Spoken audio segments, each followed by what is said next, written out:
I'm Nicole Schwartz. I'm a security product manager at ActiveState. And this is Dana Crane. Hey, The topic for this one is cybersecurity, safeguarding the open source ecosystem. That could mean a lot of things. I think what we're going to be focusing on here is when you're consuming open source, you need to take into consideration the Git repo that it came from or other types of repo, the place in which you got it from. That could be like NPM, Maven, PyPy, as well as bringing it into your system. So kind of those three parts are, I think, where we're going to be concentrating today. and we'll So, talk a little bit about what's happening with those ecosystems and how you can better safeguard against some of the things that might be plaguing those systems right now when it comes to things like supply chain attacks. so active state, why are we talking about this? We've been working with open source for over 20 years, and we've got a lot of internal expertise that goes from how to build open source as well as how to patch open source and how to make it work within enterprise organizations. We like to say we're the open source management platform that can make you more productive and more secure. Now, why is it that open source is such a big thing right now, Dana? Like, why are we even talking about this? Well, I mean, open source has been adopted by everybody. It kicked off some 25 years ago, but it really got adopted when the US government said in like 2015, 2016, that they're all in. And since then, we've seen a huge explosion in open source to the point where almost everybody is using open source these days, and it's composing 80% or even more of your code base. So everybody's on board with this, and we've seen a huge explosion in usage. I think that's really the crux of why it's become such a big target for hackers as well. And just from a usage standpoint, you wouldn't be using something unless it gave you some benefits. And I think the benefit that we see is it gives you a lot of speed, cost effectiveness, and also flexibility. You can transition from one community project to another community project to fulfill your function. So it really is very useful to everyone. And I can understand why everyone's using it. But you'd mentioned that it was under attack. I believe we have some pretty terrifying statistics we've seen for just how under attack it is. Yeah, I mean, it depends on what report you look at, but anything from 60% to 90% of all companies were apparently subject to a supply chain attack in the past year. We've seen stats from companies like Synopsys who have, seen 133% growth year over year. I believe 2023, twice as many attacks as the previous 3 years combined. We've seen ransomware hit an all-time high last year of $1.1 billion in payouts. And that's just the ones that are actually reported. They say up to 80% of ransomware payouts never ever get reported. So it's a pretty scary landscape out there right now. It makes sense if you can attack one open source system or dependency that is used by many different people. That, from an ROI perspective of an attacker, it makes perfect sense. I believe Gardner said about 2/3 of US businesses were impacted in 2023 by some kind of software supply chain attack. So this is more than 50% chance that you're going to be impacted. What kind of attacks are there? You had mentioned ransomware, I think malware. What other kind of things should we be looking out for? There's lots of things that are happening. The good thing is a lot of the ecosystems are starting to batten down the hatches. A lot of them have a multi-factor authentication in place now and ways to make sure that, through API keys or through OIDC, that you're verifying that your account is well protected. But we still see a lot of things happening out there. I mean, the traditional one that's been around forever, of course, is just typo squatting. I stick an S on the end of the name of a popular package and see how many people download it before it gets caught. People use malware scanners, but they're usually based on existing known malware variants, right? If somebody's come up with something new or somebody's come up with a new variant, very hard to catch those. So those are the kinds of things that we see in those malware. Could be, they could be backdoors, they could be Trojans, they could be just about any kind of variant you might think of. Hackers are nothing if not creative. Speaking of backdoors, I think the latest exciting thing that people probably read about is the XZ Utilities backdoor. That one did not make it into the wild. And really, the ecosystem got darn lucky with that one being caught before it got merged in. And that one was the combination of social engineering, where they put pressure on the currently overworked maintainer to, hey, there's a whole bunch of problems. Are you going to patch that? Are you going to fix that? As well as like offering to help and do patches. And then among all of those patches, they snuck in the back door. So if you think about when you do your security training at work, they tell you like the phishing link, how those kind of social engineer you into going and looking at that bad website and putting in your credentials and stuff. This is kind of the same thing. They're starting to use some social engineering mixed in with just your traditional scraping and malware. Yeah, that's going right back to the community, right? Starting right from the very first point. You get into the community and you start being a verified contributor, but what you're contributing is actually bad stuff. So yeah, another thing to look out for there.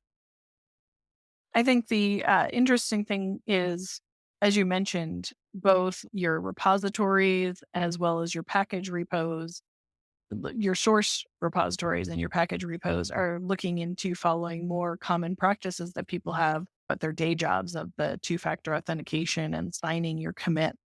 I believe that PyPy has a request going in where they might start having SOSA attestations as part of PyPy. So there's all of these kind of interesting things that are hopefully going to help the ecosystem at least be a little more transparent, if not follow best practices. But that really gets into, as we had talked about at the start of the process, you've got people writing it, you've got a package repository, and then you're consuming it. What ways do we think people can optimize their consumption to do that in a more secure and trustworthy way? We've got to be aware that most of the organizations out there don't really take supply chain management as a sort of first principle. It's kind of a thing that they tack on to their software development process. So they're using multiple different tools. You've got a package manager, you've got an environment manager, you've probably got an FCA tool. Maybe you're dropping it all into a binary repository. All these things are sort of disparate tools that you've cobbled together to try and get you a picture of what you're importing into your environment. But I think that's the key, right? You've just imported something, you've let the fox into the hen house, and now you're trying to figure out, where is that fox? How can I find him? How can I make sure I know what it is so that I can get rid of him or patch it out or something? You're doing something in reaction to, rather than being proactive about it.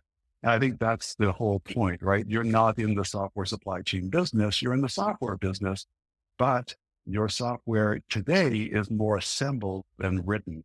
So you've got to give some more attention to how you actually work with that software supply chain. And that may take a different approach. And what we like to say is that ActiveState can be your outsourcing vendor of choice when it comes to managing your software supply chain for you. Now, something you pointed out there is that a lot of this is reactive. And if I can just recommend everybody listen to the podcast episode that I do with Martin, we go over kind of balancing development and security because you're right. There's not enough time and effort put in. There's also not enough preparation. A lot of times you throw people in and you say, okay, go find the fox, like good luck, and don't give them necessarily a lot of help. We got to cover the hotness. AI is the hotness right now. And AI help me with this being more proactive than reactive? Like what is the role here with finding these bugs or reacting to these bugs? Can it help me? Yeah, I've seen a lot of tools out there, like a lot of FCA tools out there that have started adopting AI. And one of the key points here is that most people are importing pre-built packages from the environment. Some of them are actually going to GitHub and pulling down the source. You got to be a little bit careful when you go to GitHub. There's a lot of fork There could bombs be that's typo happened up there. squatting or There the could be typo everything squatting going on. package. Right, right. Good points. Yeah, we've seen that people do the malware fork bombs where they create another version of, say, a popular package and they just list it under their own account. You don't have to do typo squatting in that case. It's the actual name of the regular package, but you do have to use social media to convince people to download your version of it. So it's a little bit of a trade-off there. But yeah, so whether you're pulling in source code or whether you're going to a repository and pulling in binaries, which is more likely, you've got to be able to scan that binary that you're pulling in. Those binary scanners, they tend to throw quite a lot of alerts, which has resulted over the past couple of years in a lot of cybersecurity burnout because those alerts take a lot of investigation. So AI has come along and they've been trying to use AI to figure out what is a real alert and what is a fake one and sort of minimize those. There's been some success. Hopefully it gets more successful because we really need to take it easier on our cybersecurity professionals. We're losing them left and right, and there just aren't enough cybersecurity professionals out there to replace them. Again, if you're not building from source, you're going to have some way of figuring out where the fox is among your binaries. So that kind of AI assisted binary scanner is kind of the best in class at this point in time. We would recommend not importing binaries in the first place and using source code instead. So if you build from source code, it's a much easier way of detecting those foxes. Now, to give AI its credit, if it is trained correctly and you review it, don't just trust it. It can hallucinate and everything. I think it absolutely help a lot of your development tasks. I'm just a little bit afraid. A lot of people are like, oh, I can just have the AI do it for me and I don't need to double check, or I can use a generic AI. I don't need to use one that was trained specifically for my use case. So that's a little bit concerning. So I absolutely think it can be helpful. But to your point, there are more efficient ways of doing it, which is actually building from source instead of just trusting I'm getting this and I'm going to believe it is what it says it is. But going back to burning out the infosec people in a agile environment today, we're always talking about doing patches and doing them regularly. And I believe that over 70% of your vulnerabilities that are found in your code can be resolved through a patch or an update. Yeah, it's kind of a huge problem in the industry, right? We always focus on the next shiny object and forget to maintain the existing code that we have. And that's really comes down to an opportunity cost problem, right? So if I'm the product manager and I have the ability to close a feature function gap with a competitor, or I could maybe look at my list of vulnerabilities that I should probably be patching, I'm kind of thinking like could get hacked, but I am going to miss out on revenue. So I'd rather go for that revenue, right? I'm measuring the market share. So I want to be able to close that feature function gap. That's where I'm going to put my resources. That's where I'm going to concentrate my development efforts. And it would be nice to have that patch and maybe I can squeeze it in next time. And then of course that becomes next time and next time. And so we never get around to this. And I think the bar is 60 days is kind of the window right now to actually address these things. But once you've addressed it, you still need to roll it out. It's okay if you've got a SaaS application, it's fairly easy to roll that out. But if you've got customers that need to adopt it, that can get even harder pushing that downstream because customers aren't always going to adopt things at the rate that you wish they could adopt. So it is a problem. It has been a problem forever. And so, if my customers aren't going to adopt it, why am I spending all these cycles actually patching this stuff out? So it becomes really a cost benefit analysis and it tends to lose out too many times. Which is sad but true. I think there are plenty of statistics saying that people are running old code, buggy code, vulnerable code in production for that reason. And I'm sure there's also other reasons why people maybe they're afraid of what kind of breaking changes are going to be in there, which actually gives us a really good opportunity to talk about what ActiveState does and how we can help you. So, like you said, if your area of expertise is not building that source code and then integrating it in, why should you be focusing on that maintenance? Why should you be focusing on all of that work that maybe is not as exciting to your developers when there are companies like ActiveState that you can outsource that to and will take care of that for you?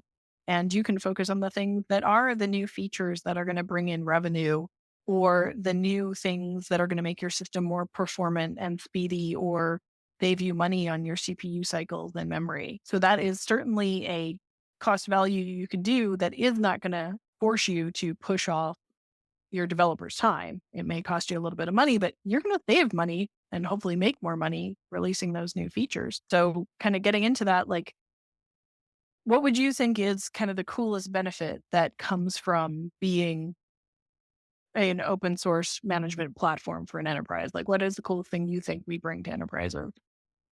Yeah, it takes away that whole opportunity cost. Right now, I don't need to do the trade off. If somebody's going to take care of that for me, I can focus on my proprietary code and leave all of that open source stuff, which is basically just commoditized stuff.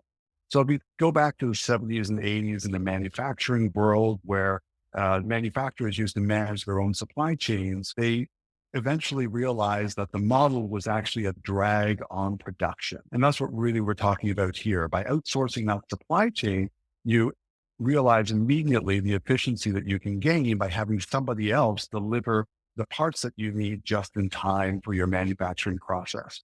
And that means you can take all of those components and remove them off of your plate and just work on that finished product. We can provide those open source components that you're going to need in your software development process. We're going to build them just in time for you on demand, deliver them to you. You don't have to work with them. You don't have to manage them. We're going to build them securely from source, from embedded source code. And we're going to be able to provide that to you so that you can just focus on your proprietary code that binds together those commoditized components. I mean, these things are commodity components. So your competitors have as much access to them as you do. There's no way to differentiate your offering if it's all just based on open source your competitors have access to. It's really that proprietary code that's going to provide you the differentiation you need to compete in the marketplace. So that's what we're freeing you up to do. If you got to spend cycles patching it instead of actively working on your proprietary code, that's your opportunity cost. If you let us do it instead, in other words, we'll identify what's a critical vulnerability that needs to be patched for you. We'll find the next version when it's released. We'll rebuild your runtime for you. We'll look at it to make sure if you give us access to your GitHub repo and your test suite, we'll make sure that we can patch that proprietary code as well, fix any breaking changes, test it to make sure it's valid, and give you a branch that you can take at any time so you can continue to focus on your proprietary code, closing those competitive gaps and earning revenue. Absolutely. So what you just described is what we're billing as our get current, stay current feature set, which is just different pieces of our platform that together get you current, keep you current. Like you said, there's a branch, it automatically handles all those breaking changes. And I mentioned AI a little bit earlier. We've got AI, but we've also got the 20 years of expertise in Python. So we're not just trusting magic. We actually have real people saying, okay, no, this is a good recommendation. I think the other cool things that come along with this, as you said, we built everything from source and we have a SOTA level 3 environment. And so you can get those SOTA attestations. You can get a full ETSBOM that includes both your build time dependencies and your runtime dependencies. We have, a list of all your vulnerabilities. If your security team wants that, we've got a list of all your licenses in case you've got an open source management team internally who wants that. And top that all off with our basics, which are portable developer environments. So you can quickly install anywhere and switch around between different projects because a lot of people aren't just working on one project, they're working on multiple. So, like you said, let's get you to focus on what really matters, which, is going to be taking a look at where your risk is. Are you using a package that is not maintained by the community anymore? Because it's not just about vulnerabilities. It's has this one fallen out of support of the community? Has this one been abandoned?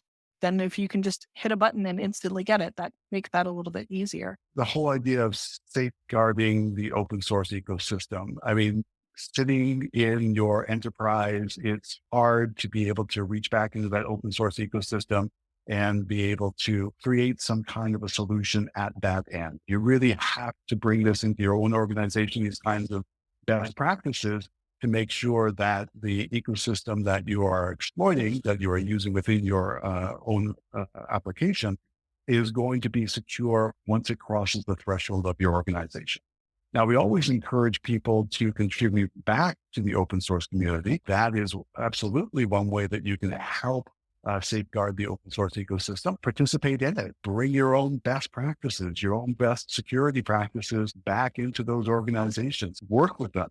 Help them understand the kinds of problems that you experience day to day working with these kinds of things so that you can help push forward their ecosystem and make it easier, faster, cheaper, more secure for everybody who leverages it. And you don't have to be a developer to do that. You can contribute your time as a QA tester. They need unit tests. You can contribute time as a tech writer. They need documentation. If, like we said, everyone has more than half their code is open source, what is one of those projects that you feel you could give a little bit of time, or if your company has money, a little bit of money to help that project do better and be in a better position so it's less likely to have issues, help them have best practices. But with that, I think we kind of covered the major points, unless there was anything else you think we missed in there. I hope that people take away from this that it is possible to secure your open source. It may not be the thing that your company is focused on, and it may be a better idea to give it to people who are actually in the business of doing open source management for you. That's certainly what ActiveState is here for. And you can find more about what we do by visiting us at activestate.com. Or if you're a developer and you want to get your feet wet and see just how productive and secure you can make your organization, just sign up for a free account at platform.activestate.com. Yeah, I think that pretty much is everything. We can do that for you. You obviously can do it yourself if you have that time. But no matter what, it's be able to see what you've got and make it easy on your developers to update things, make it easy on your customers to update things and contribute to the open source market.